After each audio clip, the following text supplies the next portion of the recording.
পিছাই দিছে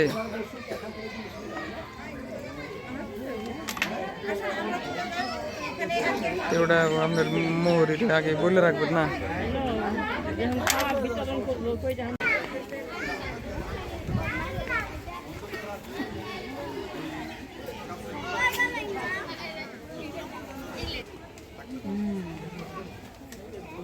তারপরে যে ইঁদুর দেখেন, ইঁদুর আমরা দমন করতে হলে কিভাবে দমন করি? যত প্রকার বিষে দেন ইঁদুর দমন করতে পারি। যে পরিষ্কার রাস্তাটা কি? যদি আপনি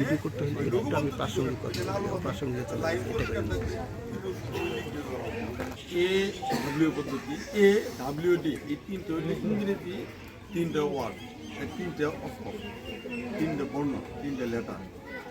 এটা হইল আপনার প্রতি এই সম্বন্ধে বিশদ আলোচনা হওয়ার পরও আমি একটু আপনাদের আবারও স্মরণ করাই দিই যে সেটা হলো পদ্ধতি। আপনার আমাদের কি লাগে? শুধু একটা প্লাস্টিকের চুল্লা বা পাইপ, এইটুকু লাগে না? প্রায় 1 ফিট, প্রায় 1 ফিট উচ্চতর একটা বিভাগ ছিদ্র লাগবে। আমার নিচে মাপা দরকার নেই। 1 ফিট দিয়ে মাইবে নিলাম, মাইবের 3 ভাগের 1 ভাগ আমি ছিদ্র ছাড়া রাখলাম উপরে, 3 ভাগের 1 ভাগ, 2 ভাগ ছিদ্রওয়ালা আপনার 2500 টাকা। আর যেখানে বেলে মাটির বেল আছে ওইখানে নেয় 3000 টাকা। এটা কেন নেয়? ভিতরে না, আমরা এখানে মাটি নিচে টুটু পুঁতে রাখবো, তারপরে ভিতর দিয়ে আমরা এখানে যে মাটি থাকবে, কাদা থাকবে, এটা আমরা উঠাই ফেলবো। কেন উঠাই ফেলবো? আর এর এইখানে আপনার 3-এর 1 হইল আমার একবার সচিত্র দেখলে নেই। যখন শেষ সংখ্যা কম লাগবে তখন আমার পানি সাশ্রয় হবে, আমাকে শেষ সংখ্যা সাশ্রয় হবে, ভাড়া পরিমাণটাও কম লাগার সম্ভাবনা আছে। কম লাগবে না? তো এই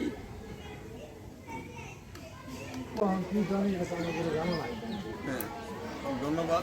আমি আরেকটা কথা বলি, তাহলে এই লিচু গাছ, লিচু সহ যত প্রকার ফুলের গাছ আছে আমি জানাইলে একটা চিকিৎসা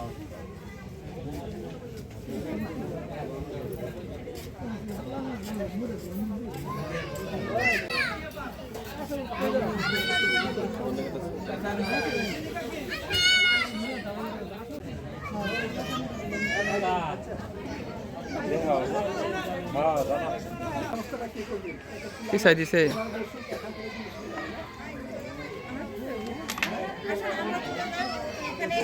ওটা আপনার মোহরিটা আগে বলে রাখবেন না। আমি বলতে পারি যে ওইখানে মাজরা পোকার কোনো বিষ দিতে হবে না। কি দিতে হবে না? মাজরা পোকার কোনো বিষ দিতে হবে না। কেন? মাজরা পোকার মদটা যখন আপনি পাঠিয়ে খেয়ে ফেলবে, আর খরা সিজনে একটু সেচ দিবেন, বলতেছি সেচ দিবেন। আর একটা জিনিস মনে রাখবেন, সার দিয়ে দিবেন। কীভাবে দেওয়া লাগে এটা আমাদের সব আপনারা ভালো জানেন। শুধু আমি